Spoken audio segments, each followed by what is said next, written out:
তো আমি এখন হাইওয়েতে আছি, আর হাইওয়ে দিয়ে সাইকেল চালিয়ে যাচ্ছি টাউনের দিকে। টাউনে আমার ভাগ্নি জামাইয়ের দোকান আছে, সেই দোকানে আমি কিছু কটা লিচু দিতে যাচ্ছি আমার ভাগ্নিকে। ভাগ্নির বাড়িতে যাব না, কারণ ভাগ্নির জামাইয়ের দোকানে দিলেই ওখান থেকেই ভাগ্নি জামাই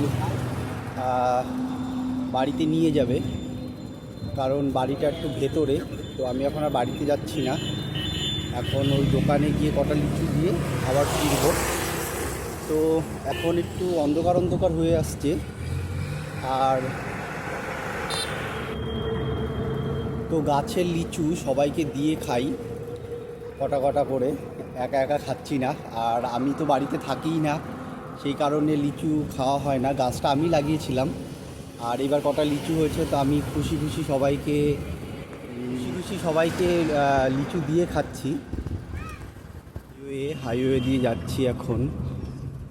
নিয়েছি কটা, পাকতে দিই, বেশি পাকা না লিচুগুলো, কারণ পাকার আগেই সব শেষ হয়ে যাচ্ছে, পাখিতে খেয়ে নিচ্ছে, লোকে খেয়ে নিচ্ছে। তো কটা লিচু নিয়ে নিলাম, আর এখন যাব ভাগ্নি জামাইয়ের দোকানে দিতে। তো চলুন যাওয়া যাক। তো এই দিক দিয়ে এখন অলমোস্ট চলে আসলাম, সামনে কিছুটা গেলেই ভাগ্নি জামাইয়ের দোকান।